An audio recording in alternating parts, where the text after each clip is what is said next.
Eran las 11 de la mañana, ¿no? Y son las 1 menos cuarto. Bueno, hemos dado... Sí, está muy bien, hombre. Hemos dado la vuelta a gran parte y todavía no hemos terminado. Todavía no hemos terminado. Nos queda un tercio de recorrido, así que el que esté cansado, que vaya reservando energía. Aquí vamos a contar una serie de cosas muy importantes. Fijaros que hay muchas veces que se ocultan, y nunca mejor dicho, se ocultan ciertos elementos dependiendo de la composición. Otros elementos no llegan a nacer, y al final de ahí tenemos la actualidad que tenemos, ¿no? Y la ciudad que tenemos. ¿Veis esa pared y veis esos salientes, no? Sí. ¿Veis claramente como detrás del monumento al doctor Galvez hay dos columnas? Sí. Esa era la puerta de entrada, porque donde estamos nosotros estaba diseñada la sacristía. Desde el interior de la catedral, hoy en día, ahí justo detrás de esa pared está la sacristía, pero es la antesacristía diseñada. Se llegaría a la sacristía, que estaría aquí. Todo esto eran casas que pertenecían al Cabildo Catedral, fueron demolidas después de la guerra y se hicieron esos jardines. A partir de ahí, cuando hablamos de la catedral que está inconclusa, no es que le falta una torre, le falta la sacristía, le falta la estatuaria en cada uno de los elementos, como aquella peana que vemos allí saliente, aquellas dos peanas, pues encima de cada una de ellas iría una estatua. Aquí en los cubillos, que son las dos torres que flanquean a la puerta de entrada, la puerta de la catedral, estaría rematada por dos torrecitas, más pequeñas que las torres de la fachada, pero por dos torrecitas. Bueno, y allí tenéis un arco triunfal, que está tapado por el naranjo. Por eso digo que según cómo se coloquen las cosas, la ciudad tiene un mensaje o tiene otro. Y hay un mensaje oculto que solo se puede ver si te pones delante del naranjo. Pero es un arco triunfal para entrar al colegio de Seises. Los Seises hoy en día todavía se conservan y salen en la procesión de Málaga en el Corpus y cantan también en la Inmaculada, en la festividad de la Inmaculada ahora en diciembre. Los Seises son niños cantores que también podían bailar en honor al Santísimo o a la Virgen.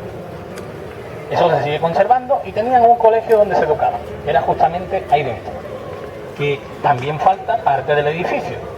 Es decir, lo que vemos dentro hoy como jardín antiguamente era un patio, que enlazaba directamente con la iglesia del Sagrario, que es esta que tenemos aquí. Bueno, pues elementos que tenemos en una ciudad que ahora se abre, desde aquí sí podemos ver lo que es la portada del Palacio de Cea, con Z, Cea Salvatierra, una familia nobiliaria que tuvo ahí su emplazamiento, y la singularidad del edificio que llegó a ser ayuntamiento de la ciudad. Ese fue una de las primeras sedes del ayuntamiento de la ciudad. Ya después pasó a la Plaza de la Constitución y posteriormente a donde está ahora.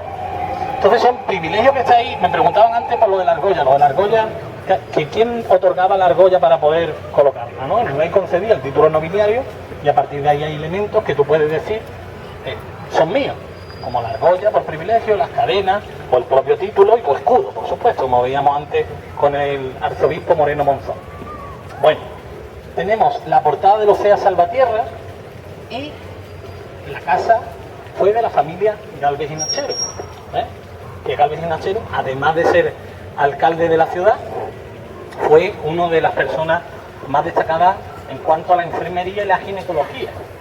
Él hizo posible que las deficiencias que había en el momento de los partos, que sabéis que había muchas muertes, pues hizo unos progresos enormes y creó a nivel nacional también escuelas destinadas precisamente a ese fin. Se habla de que pasaron por el Hospital Civil y por sus manos 150.000 mujeres. Imaginaros el desgaste físico que supone para una propia persona. Bueno, pues todos esos progresos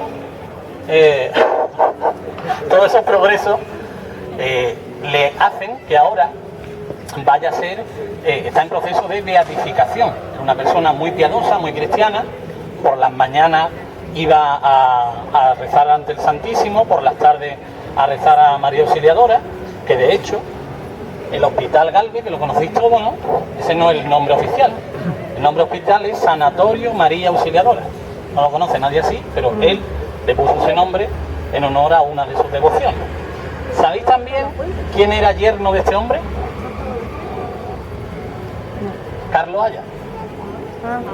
Y tenía otro yerno con otra hija, García Morato, que era también aviador. Entonces era una familia que estaba muy bien posicionada y situada, ¿no?, en cuanto a la sociedad. Hablando de situaciones y diferencias, hablamos de las cadenas. Esas cadenas que están ahí no están por gusto. El suelo que se pisa cuando estábamos ante allí, que está rodeado de cadenas, no pertenece al Ayuntamiento de Málaga. Pertenece al Obispado de Málaga. Es más, al Cabildo Catedral de Málaga. Por eso están las cadenas. Porque se quería impedir la entrada y entonces no había forma de que el Ayuntamiento diera licencia. Entonces el Cabildo Catedral optó por poner las cadenas. Y dijo el Ayuntamiento que ¿cómo me va a poner un símbolo de vasallaje? Lo que hemos hablado antes. Dice, no, símbolo de vasallaje si tú pasaras por debajo de la cadena. Yo estoy poniendo la cadena para delimitar una propiedad que es mía. Pues hubo sus más y sus menos. Eso no fue fácil de poner esas cadenas que vemos ahí tan fácil. Pero sin embargo, pues están. De alguna forma sí se quería decir, esto es mío y aquí no mandas tú. Con lo cual, tú no me rendirás pleitesía, pero yo te digo que donde están las cadenas no entran, ¿no? Eso es como la jurisdicción eclesiástica, ¿no? Alguien entraba a un convento y ya no podían entrar la Guardia Civil, la policía que iba detrás, ¿no? ¿Por qué? Porque ya era terreno vetado. Pues algo parecido es lo que quería decir el Cabildo Catedral, aunque no estuviese tapiado. Y ya posteriormente se fueron haciendo estos ensanches. Nos vamos a ir ahora hasta la zona. Antes, ya que tenemos la catedral, os voy a enseñar una curiosidad que hay aquí. Esto muchos lo habréis visto, pero otros... ¿La catedral cuántas campanas tiene? La catedral tiene 4 caras. La catedral 3 por 4, 12. 12 y arriba hay 3. 15, ¿no? Sí. 15, bien. 15 más todas estas. ¿Dónde están? El interior. ¿Dónde están esas campanas? Ese es el carrillón de la catedral. Están colocadas justamente en la cara que mira al mar, en la cara sur. Ahí justamente lo veis y además suena a las 12 de la mañana habitualmente. ¿Conocíais o no? Pues tiene todas esas campanas de agua, bomba de agua de la época, en fin, las escaleras, todo lo relacionado. Pero eran un cuerpo de voluntarios. Por eso en muchas casas aquello de asegurada de incendios. ¿Lo habéis visto puesto? Era muy importante, igual que el pozo, el estar asegurado de incendios. Eran garantías de que esa familia pues tenía un poder mayor que el resto, ¿no? Y tenía también un privilegio. Bueno, pues ahí, curiosamente, vivía también una persona. Y de hecho vivió hasta los años 50, además murió hace 2 años aproximadamente. Él hasta los años 50-60 llegó a vivir ahí y tenía que pasar muchísimas horas en esa estancia, que era también artesano, también tallista, y era García Nava. Manuel García Nava era el último campanero en uso antes de que llegara la informatización, ya bien están informatizadas, y el carrillón suena de forma informatizada. Pues hasta ahí tenía que vivir. ¿Y a qué altura estaba aproximadamente la dependencia de...? ¿Lo veis? Que pone agua no potable, un cartelito apoyado. ¿Veis la puerta claramente que está? Esa puerta daba acceso, en esta estancia, a un cuartito que le llamaban el cuartito del café, porque era donde los canónigos tomaban café. Pero claro, desde el interior, hoy en día ya no conduce a ningún sitio. Pero la catedral ha tenido funciones desde su origen. La parte más antigua de la catedral es justamente esta. Se empieza, en el siglo XVI ya empieza a edificarse esta zona. Pero en esa época la cosa estaba muy delicada. Había muchos asaltos, venían desde el mar. La frase de moros en la costa os suena a todos, ¿no? Es decir, peligro permanente. Mientras voy construyendo la catedral, ¿cómo consigo defenderla al mismo tiempo? Eso fue el pensamiento de los arquitectos de la época. Y se le ocurrió lo siguiente. ¿Veis la gárgola por donde sale el agua? Sí. ¿Qué son? Son cañones. Cuando tú ves la catedral desde el mar, que el mar llegaba a la cortina del muelle, tú lo que veías era una fortificación con cañones. Ya eso imponía. Veías la Alcazaba, veías Gibralfaro y veías una fortificación con cañones. Si no supierais que esto es la catedral, os puede dar incluso apariencia de castillo, ¿no? Y esa es verdaderamente la misión que tenía. Incluso las saeteras, las ventanitas pequeñitas, que son saeteras, son las mismas que vemos hoy en día en los castillos. Se conservan ahí. Pues eso es precisamente lo que se quiere conseguir, y por eso esa calle se llama Calle Cañón. De hecho, ahora están restaurados y muy limpios, y eso es algo que tenemos que estar de enhorabuena. Y aquí una foto preciosa, hombre, pero que también merecía de una restauración, que es de esos cañones, ¿no? Unos cañones soberbios y que son un auténtico espectáculo cuando llueve, la cantidad de agua que evacúa. ¿Vale? ¿Quién había visto los cañones antes? Eso es importante. ¿Tú lo habías visto? ¿Tú lo habías visto los cañones? Desde Estados Unidos había visto los cañones, ¿eh? Aquí miramos para arriba. ¿Vale? Para que hoy veis los cañones y se los enseñáis a los demás, ¿no? Son de piedra, ¿no? Son de piedra. Son de piedra y no se notan. Como las murallitas Bueno, de Kai. eso es. Pues vamos ahora hasta otra de las calles singulares de la ciudad. Continuamos por ahí. Pero vamos allá. Eso es la fachada lateral de un palacio. ¿Os lo creéis o no? ¿Se lo dice? Un limpioncillo. Fuera tan fácil, ¿verdad? Fijaros en la técnica, desgraciado, eso es una técnica que se utilizaba, es un palacio, pero los medios económicos no son todos lo importante que se quisiera, con lo cual no puede establecerse como en la aduana, que es piedra natural, sino que aquí se intenta emular incluso que fuera una piedra noble, ¿no? Eso es pintado y todo el palacio estaba pintado. Y ya la fachada principal, pues evidentemente no está pintada, se pintó encima. Una pena porque se ha perdido. Aunque esta parte la hace el mismo arquitecto, que es un Zurrúnzaga, el que interviene en el camarín de la Virgen de la Victoria. Y esto que está aquí, que ahora vamos a ver algo muy similar, yo me voy a colocar después allí, vamos a ir pasando uno en uno porque la calle no da para más. Pues ahí justamente esa es calle Gaona. Eso está justamente donde está San Felipe, con el lateral están esas pinturas. Y esto tenía un aspecto similar si estuviera restaurado, especialmente la parte que vamos a ver. La fachada era así. No está cuidada. El tiempo lo va deteriorando todo. Este era el palacio de los verdaderos condes de Buenavista, el primer palacio.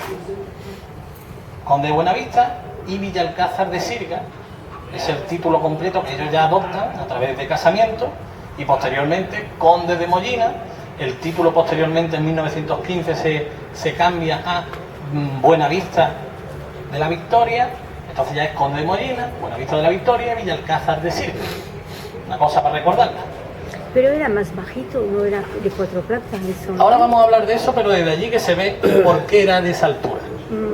Y vamos a comprobar cómo la transformación de la ciudad también hace que el edificio gane en altura. Lo vamos a ver, pero desde allí. Y antes vamos a comparar, donde yo me ponga, vais mirando y vais mirando el punto. Preguntaréis, ¿no? ¿Es la aduana? ¿Esta foto? Oye, como lo están preguntando, no lo será. Ya, se lo preguntan. ¿Es la aduana o no? Si lo están preguntando es por Se parecen, ¿no? ¿Sabéis cuál es, no? La ventanita de arriba no. Este lo habéis estudiado casi todo, seguro. Esto es estudio obligatorio. Palacio Farnesio de Roma. Después vais a Roma a ver Palacio Farnesio y no veis la aduana. Es verdad, hay que ver. Pues esta forma de construir, a diferencia del propio palacio que veíamos antes, que necesitaba de las pinturas para darle espacio, aquí estamos hablando de un edificio noble, ideado en su momento para hacer aduana, algo que fue en parte, pero que al final no tuvo ese cometido únicamente, ¿no? Aquí también vivían personas, aunque parezca que no. Personas que donde estaba el gobierno y la autoridad competente vivían de forma ilegal. Y eso fue lo que propició que cuando se incendia la aduana en los años 20, en la planta superior, donde hoy en día está el pescado, pero no se ve, pero no lo hemos visto todo ahí. Ahí hicieron habitaciones separadas por telas y madera. Ahí cocinaban, ahí hacían la vida. Ocupa, vaya. De buena primera. Se genera, dicen de ocupa pero con sentido y el gobierno sabiéndolo. Ah. Y entonces a partir de ahí, la investigación de lo acontecido pues empieza a dar vuelta, porque claro, nadie quiere cargar, nunca mejor dicho, con los muertos. Y hubo muchísimas muertes porque claro, se tiraban desde arriba intentando salir de un edificio que tenía una disposición clásica, por supuesto no había salida de emergencia. Así que a partir de ese momento la aduana estuvo sin techado hasta que posteriormente se ha repuesto a la actual y ahora estamos en obra, casi ya finalizándose para que sea el Museo de Bellas Artes de la ciudad.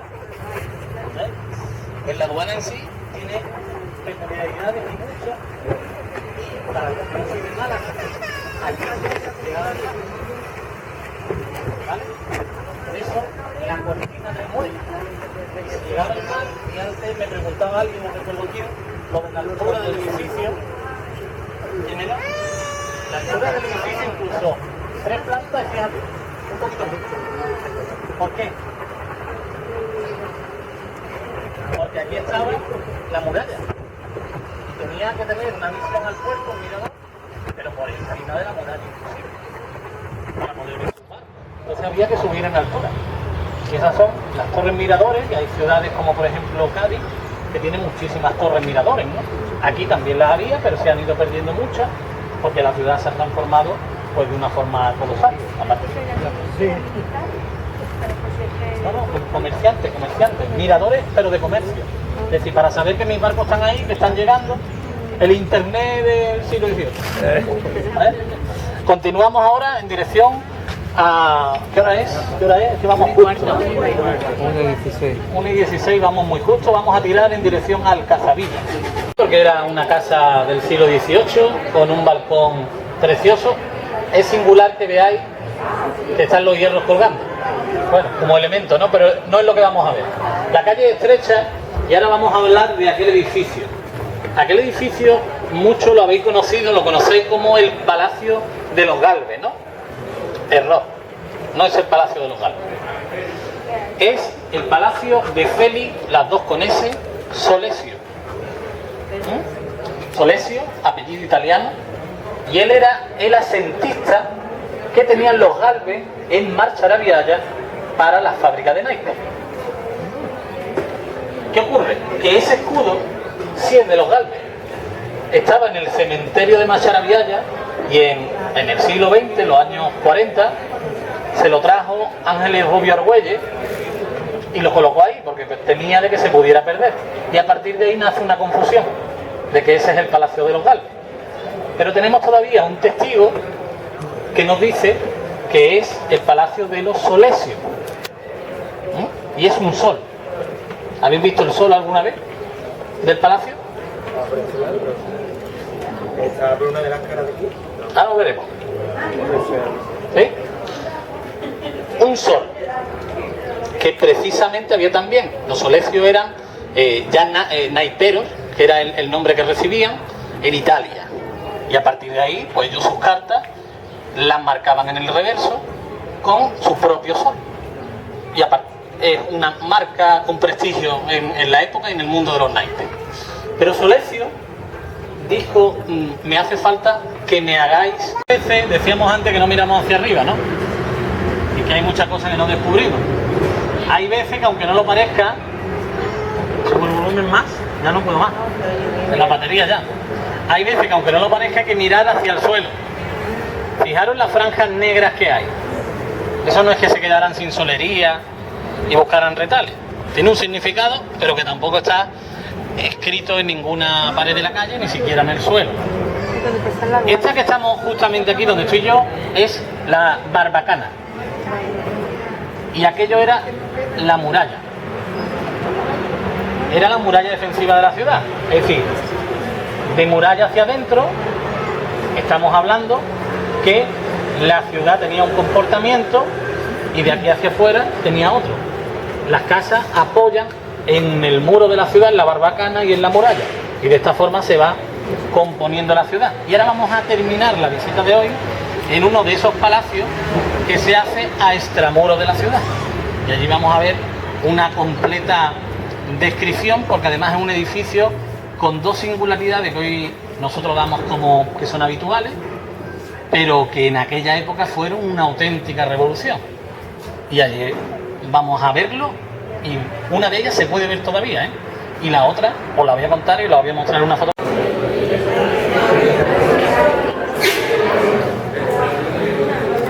En el año 2006, que vino el embajador de Italia, precisamente por eso, por su relación con esta familia original. La marquesa de Cropanik, la conde de 16, es muy mayor. No tengo contacto directo con ella, pero indudablemente, si hay fotografías de los últimos años, espero que esté bien de salud todavía, es ella, es el obispo actual, y es la 16ª marquesa de Cropanik. Yo os decía antes que este edificio reúne dos singularidades fundamentales. Una es que fue el primer edificio con ascensor en mano. Este fue el que cambió el concepto de vida.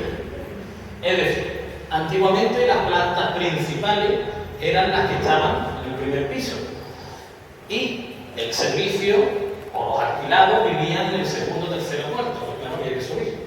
A partir de la llegada del ascensor, todo esto cambia. Empiezan ya a querer disfrutar de las vistas. Hay ascensor, puedo subir hasta arriba y ya todo cambia. Pues este fue uno de los edificios que impulsó aquello. El zócalo que veis de azulejo, hemos hablado antes en la casa del cardenal, de la azulejería Mensaje, pues estos azulejos que también aquí en el interior de la fuente y además donde está la firma, nos hablan del año 1929, fue cuando llegaron precisamente. Son una auténtica maravilla y además la altura que alcanzan de 2 metros es muy poco acostumbrada en Málaga, por lo cual le dan al edificio una singularidad todavía mayor. Pero, precisamente, la otra gran singularidad no es esa, sino que aquí fue el año 1925, es decir, todavía no habían llegado los azulejos, donde hubo el primer programa de radio en Málaga. La radio se hace aquí, y esta es la fotografía del Palacio de Cropanik en su programa de radio. Una radio totalmente cultural, no se buscaba el fin económico, sino que lo único que se pretendía era avanzar tecnológicamente en algo que se nos descubre años atrás. A partir de ese momento, imaginaros la importancia de la casa. Los marqueses, cuidado, que los marqueses lo que hacían con la radio era alquilar sitio. No dejaron de pagar lo de la radio y dejó de haber radio en el palacio. No hubo otra historia. Pero son edificios de lo que aquí está en este edificio, ha estado en una ruina total. Eso lo hemos visto, harán aproximadamente 2006, unos 12 años aproximadamente ya, en el que el edificio se podía ver desde fuera.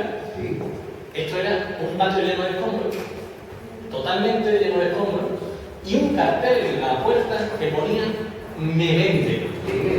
No se vende, me vende. Fue una de las formas de llamar la atención, posteriormente se restauró y afortunadamente pues podemos decir que podemos disfrutar de él, ¿no?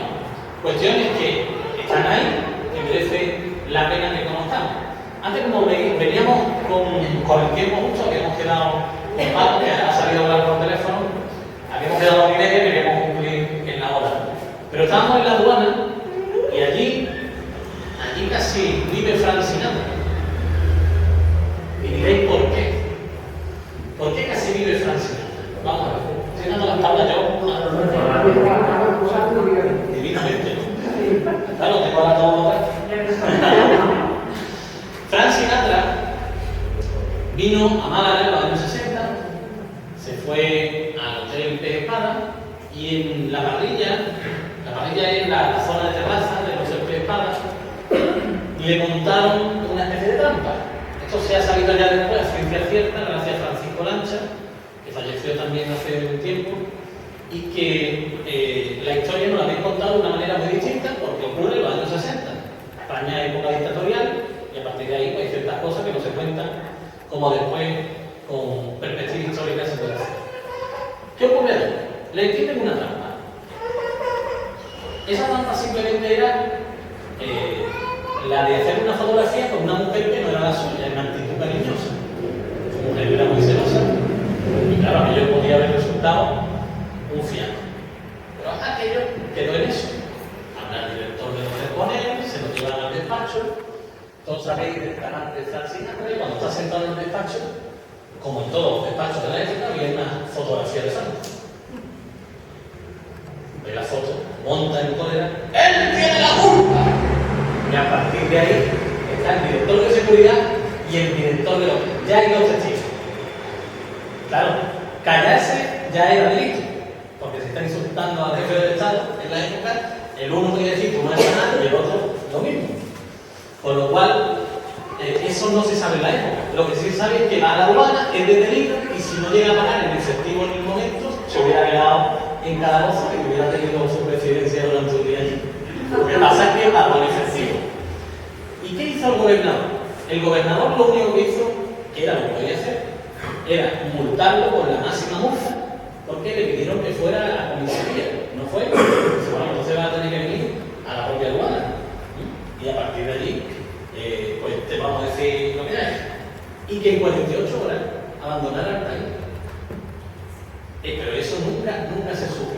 Y el porqué era precisamente ese, el haber insultado a entonces jefe del Estado.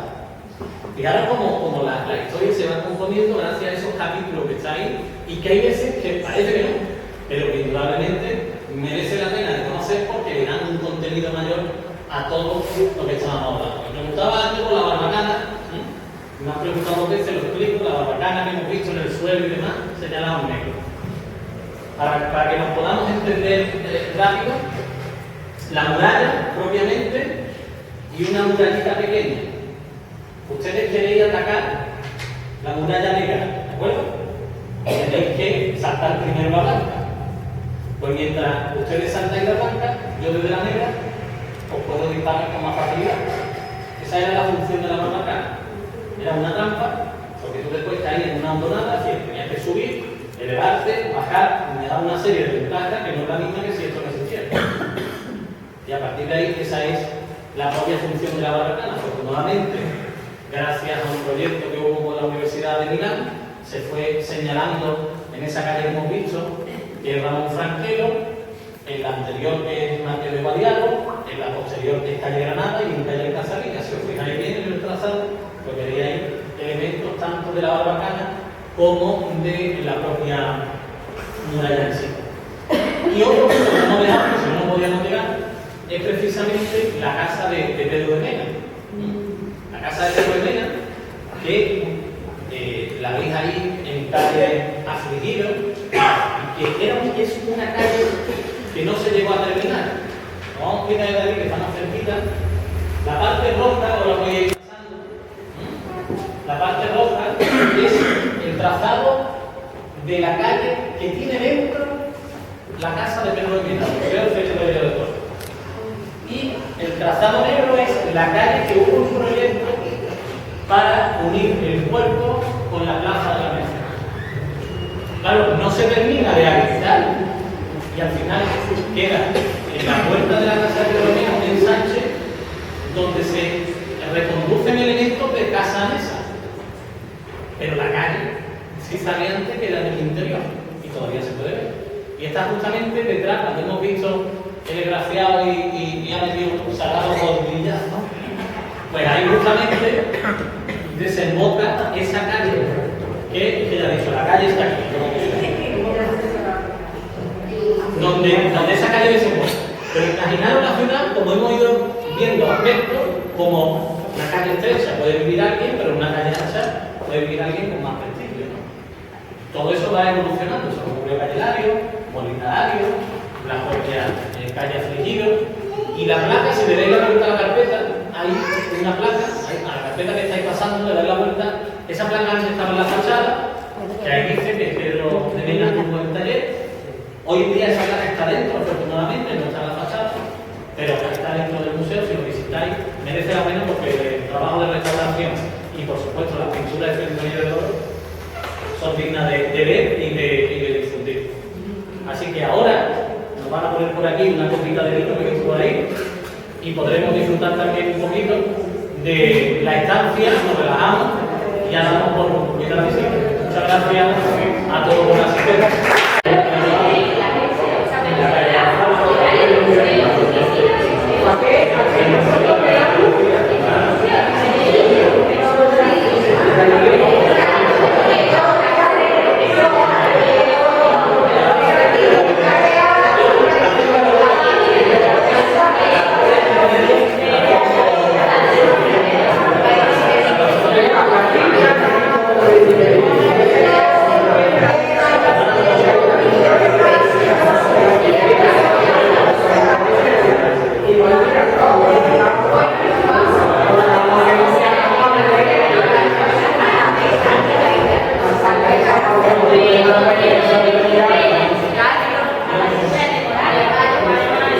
Gracias.